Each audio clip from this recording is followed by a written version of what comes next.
Bonjour chers frères et sœurs, je vous salue, vous qui aimez l'histoire. J'ai toujours voulu faire cette vidéo-là sur l'esprit Bona.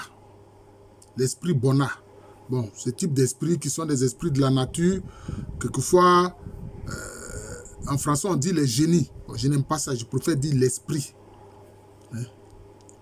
C'est ce que dans les langues akan, puis on appelle Bosom. Les Baoulés disent Aseoussou. En aïe, on dit Mosson. C'est-à-dire les esprits qui sont dans la nature. Et le Bona est l'esprit de l'eau. C'est un esprit de l'eau. C'est une rivière, en fait, le Bona, qui coule en Adansé. Alors, j'ai souvent voulu parler de cet esprit-là et du rôle, je dirais même historique, qu'il a joué en Adansé.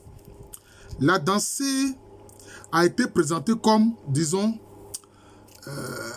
la zone mère de la culture akan. L'Adansé est approximativement entre le fleuve Offin et puis le fleuve Pra. C'est vrai, l'Adansé a donné un cachet particulier à la culture akan. Mais l'Adansé n'est pas la seule zone de développement de la culture akan, non. L'Adansé, en réalité, a été précédée par le Bono, par l'espace Bono, qui est situé au nord de la Chantilly. Vous voyez.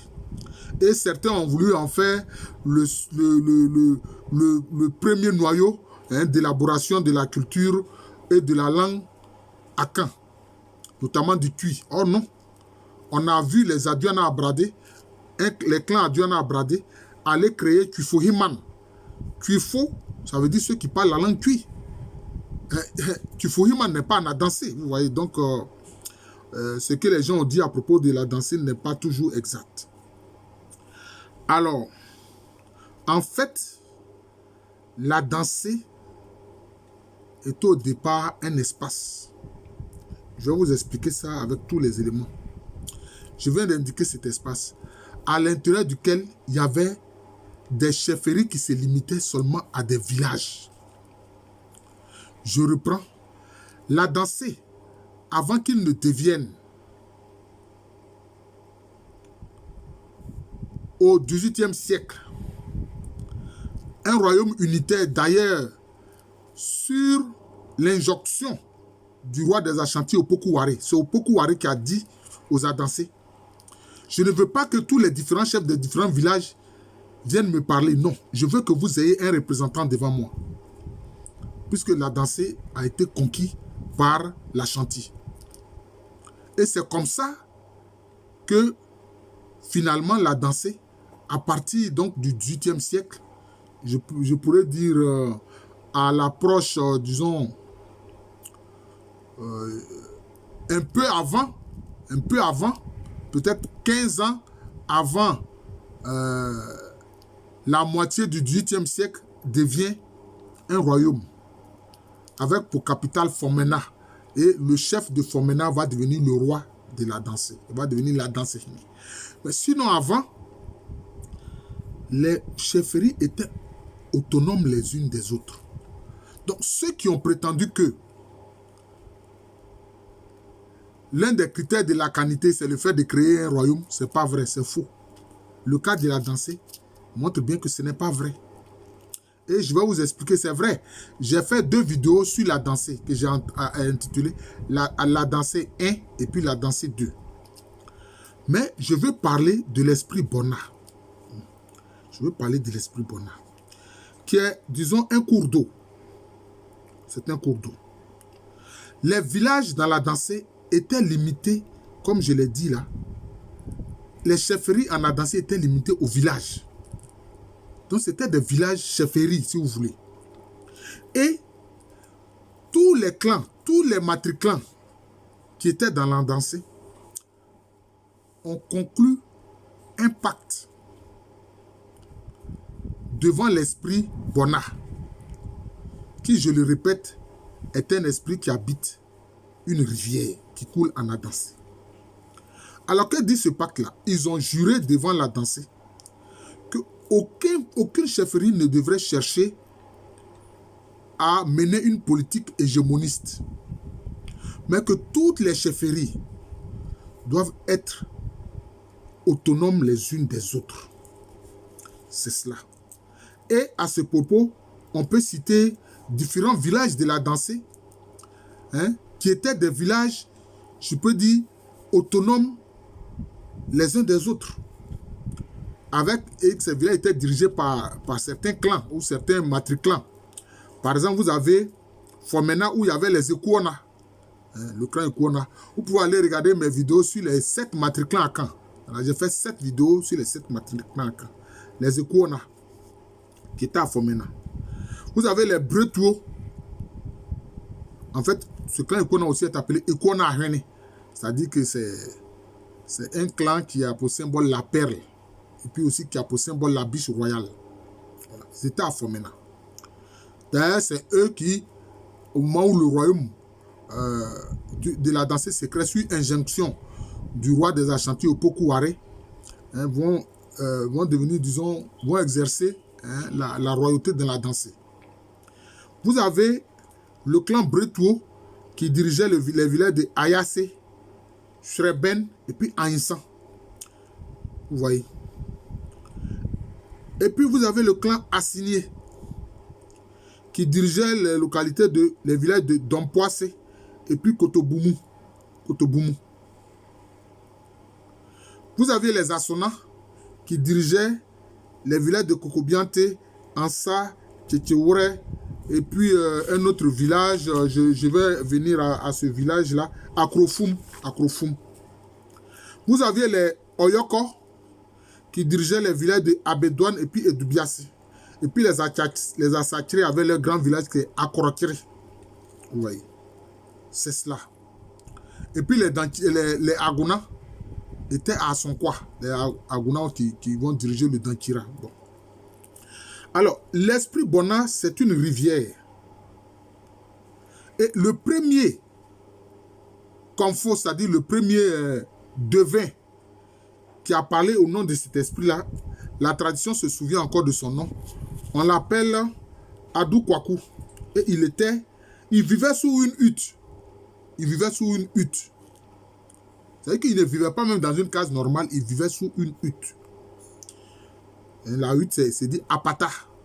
Et puis progressivement, ça va devenir un village qui va être appelé Patakro. Alors qu'en général, en Cui, quand on veut parler de village, on dit Krom. Mais là, c'est Patakro. Comme on le voit avec les baoulés Kro-Kro, là, voilà. Pour Patakro, c'est Patakro. On ne dit pas Patakrom, non. Et donc, on verra que Patakro sera le sanctuaire principal du génie, enfin de l'esprit Bona. Je préfère dire ça, de l'esprit Bona, qui est un ruisseau. Alors cet esprit-là a pour chef guerrier un autre esprit qui lui est un rocher, qui s'appelle Abonsam ou Sassabonsam. Vous voyez. Et la plupart des chefs à Caen qui sont dans l'espace à danser, je dis bien l'espace à danser, ou même qui étaient ailleurs, certains avaient dans des récipients l'eau sacrée du Bona. On dit Bona Suo, c'est-à-dire Bona Suo, c'est-à-dire l'eau du Bona. Mais je vous ai expliqué que l'esprit qui était l'esprit chef guerrier au service de l'esprit Bona, cet esprit s'appelle Abonsam ou Sassabonsam. Il était friand de sang humain. Et la plupart des chefs de la dansée avaient un morceau de pierre du rocher Sassabonsam. D'ailleurs, quand les Européens sont venus parler du personnage, le diable Satan, c'est comme ça que les Akans vont appeler le diable Abonsam ou Sassabonsam. J'ai fait une vidéo là-dessus, vous pouvez regarder cela. Alors, en fait, comme je l'ai expliqué, les villages dans la dansée étaient des villages qui étaient autonomes les uns des autres, indépendants les uns des autres. Mais, il y avait un sabre qu'on appelle Afenakwa. Le détenteur du sabre, quand il y a un conflit entre les Adancés, c'est-à-dire tous les villages qui peuplent l'Adancé, et puis un autre peuple ou bien un autre royaume. C'est autour du détenteur de la Fenakwa, du sabre Afenakwa, c'est autour de ce détenteur de la Fenakwa que toutes les chefferies Adancées se rassemblent pour former une sorte d'unité, pour faire la guerre, pour se défendre. Voilà. Mais la Fenakwa se transmettait en ligne paternelle. Ah, voilà, c'est ça. Ça se transmettait, je répète bien, en ligne paternelle. Ce n'était pas en ligne maternelle comme dans le cas des chefferies telles qu'on le voit. Voilà, c'est très abonsam. C'est très important. Et la pierre, donc les pierres de l'abonsam, c'était appelé abonsam-bo. Donc la plupart des chefs avaient le bonansou et puis l'abonsam-bo, autour desquels ils faisaient les rituels. Mais le sanctuaire principal, bien sûr, c'est à Patakro. Le sanctuaire principal, c'est à Patakro. C'est à Patakro. Voilà, donc, et il y avait, disons, une consultation officielle de l'oracle du Bona. Cela se faisait entre la fin du mois d'août et le début du mois de septembre. À cette occasion, on faisait des rituels et l'on distribuait l'eau sacrée du Bona, Bonansou, et puis aussi un morceau de pierre de Sassa Bonsam aux différents chefs qui sont venus participer, disons, au rituel. Voilà, donc c'est comme ça. Mais, je vous explique que le véritable roi de la dansée, c'était cet esprit Bona-là. Tout comme anciennement chez les Hébreux, le véritable roi, c'était Yahvé Dieu. Vous voyez, c'était Yahvé Dieu. C'est ce type de situation-là dans l'histoire, vous voyez qu'en fait, on l'a trouvé à différents endroits. Dans la dansée, le roi, en fait, était un esprit qui est une rivière, l'esprit Bona. Oui, c'était comme ça. C'était comme ça. D'ailleurs, aussi, dans l'empire des Assyriens, dans le royaume assyrien, au départ, le royaume assyrien, qui va devenir un empire, au départ, le véritable roi de la Syrie, c'était Assur. C'était un esprit. C'était un esprit. Et puis par la suite, bon, ils vont faire des conquêtes, ça va devenir un empire. Bon, ça, c'est une autre affaire. Et donc, les différents chefs des différents villages dans la dansée, chacun jouait un rôle auprès de l'esprit roi de la dansée, c'est-à-dire auprès du Bona. C'est curieux, mais c'est comme ça. C'est ainsi que le chef d'Akrokri, dont le clan est le clan Assakere, lui, il était l'Okra Djarefo de l'esprit Bona. Okra Djarefo, ça veut dire laveur d'âme. Donc lui, il jouait le rôle de laveur d'âme auprès de l'esprit Bona. Le chef de Fomena, Fomena, c'est le clan, notamment Ikuona, le clan Ikuona Rene. Lui, il jouait le rôle de Apakansuafu, c'est-à-dire porteur de hamac. Parce que le hamac, c'est Apakan. Donc, Apakansuafu, c'est-à-dire celui qui porte le hamac. Donc, c'est lui qui porte le hamac de l'esprit Bona. Ce chef-là, le chef qui dirige Fomena, c'était son rôle auprès de l'esprit Bona. Le chef de Yassé, il était le brafo, c'est-à-dire c'était le bourreau. Donc, c'est lui qui exécutait les hautes œuvres, notamment décapiter des personnes condamnées à mort, etc. Voilà, ça, c'était le chef de Yassé. C'est le clan Bretou. Ce sont les Bretou qui sont à Yassé. Donc, c'est le rôle de brafo, c'est-à-dire de bourreau, au service de l'esprit Bona que lui jouait. Le chef d'Akrofum, lui, le chef d'Akrofum, il était le Sanafo de l'esprit Bona, c'est-à-dire que c'était lui qui était le trésorier. Sana, c'est le paquet de poudre d'or, la poudre d'or qui servait de monnaie chez les Akans, qui était la monnaie des Akans. Donc, le chef d'Akrofum, qui est du clan Asona, il était le Sanafo. Il était le Sanafo de l'esprit Bona, donc c'est lui qui gardait le trésor de l'esprit Bona. Le chef de Dubiassé, qui est de clan Oyoko, voilà, Du BAC, c'est le clan Oyoko. C'est lui qui était le Tchame de l'esprit Bona. Donc, c'est-à-dire que c'est lui qui était le porte-parole de l'esprit Bona.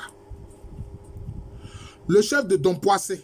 Bon, Don Poissé est dirigé par un clan assigné. J'ai fait des vidéos, je vous ai dit, sur les différents clans Akan. Lui, il était le Djasefo, c'est-à-dire le serviteur principal de l'esprit Bona. Donc, voilà un peu. On voit ici que la structure des chefferies avec les différents serviteurs dans les cours des chefs là, les différents chefs de ces différents villages là, jouaient ce rôle là auprès de l'esprit Bona. C'est très important. Alors, à cause de ce pacte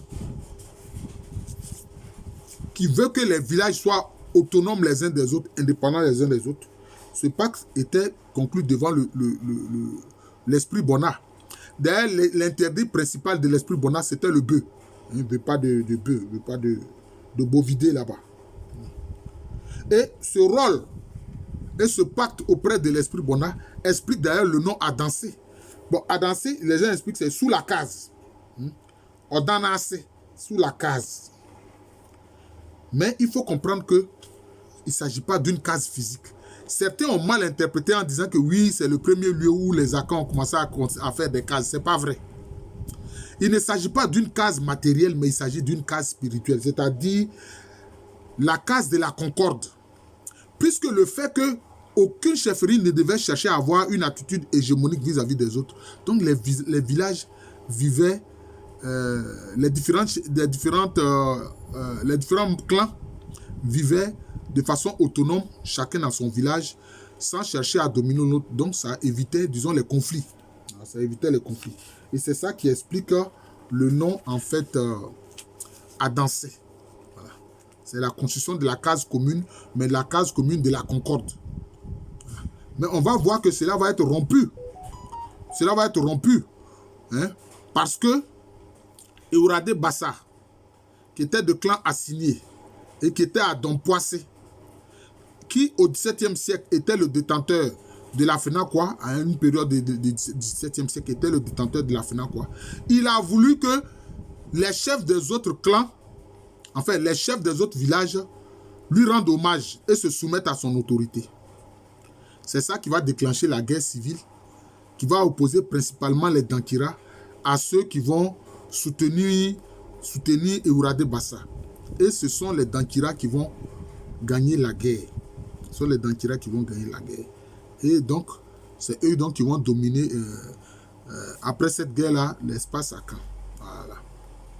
Bon, certains textes faits par les marchands sur la côte, notamment ont situé ce qu'ils ont appelé cette bataille-là autour de 1658. Mais moi, je pense que la guerre a duré quelques années. Donc, on ne peut pas placer ça en 1658. On peut placer ça peut-être autour de 1651. 1651. Voilà. C'est en fait cela. Et puis, voyez-vous bien, j'ai fait une vidéo sur les Agni Bona de la région de Kounfao. J'explique en fait le sens du nom Bona. Parce qu'eux, ils ont pensé qu'il s'agit du serpent Bona. Oh non. Parce qu'on a constaté que dans l'Agni Bona, les différentes chefferies, les différents sous-groupes étaient autonomes les uns des autres. Ils avaient signé un pacte dans ce sens-là. Près de la colline Brandré. Et là où ils ont scellé le pacte, ils ont appelé ça Amanhia, c'est-à-dire le peuple rassemblé. Pour ne pas dire les peuples rassemblés. C'est ainsi que les Assuadiens, les Amanvouna, les Abradés, etc., ils ont signé ce pacte-là pour dire que les chefferies doivent être autonomes les unes des autres. Donc, en fait, ils n'ont fait qu'imiter ce que les Adansi ont fait. Mais parce que beaucoup de chefs, quand je vous l'ai expliqué, avaient des récipients dans lesquels il y avait l'eau de l'esprit Bona et aussi des pierres de l'esprit Abonsam ou Sassabonsam. qu'on appelle Abonsambo, la pierre d'Abonsam.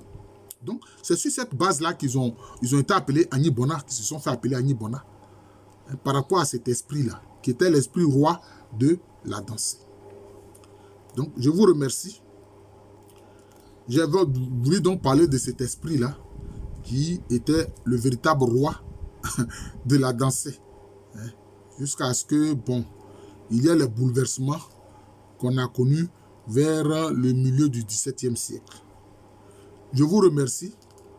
Je suis le professeur Alou Kwame René, professeur titulaire d'histoire à l'université Félix Houphouët-Boigny. Bon, pour le cas des Agni Bona, en fait, c'est les bronzes diamants qui vont venir leur faire la guerre et puis les soumettre tous.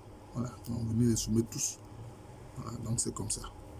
Mais seulement par la suite, les Dengasso vont être désignés par le roi bronze diamant pour être le porte-parole. Le chef des Dengasso est devenu le porte-parole de toutes les chefferies de l'espace Agnibona auprès du roi bronze diamant. Voilà, donc, comme je l'ai dit, je suis le professeur Alou Kwame René. J'enseigne au département d'histoire de l'université Félix Houphouët-Boigny. C'est à Abidjan ici. C'est en Côte d'Ivoire, un pays situé en Afrique de l'Ouest. Merci encore et bonne journée à tous.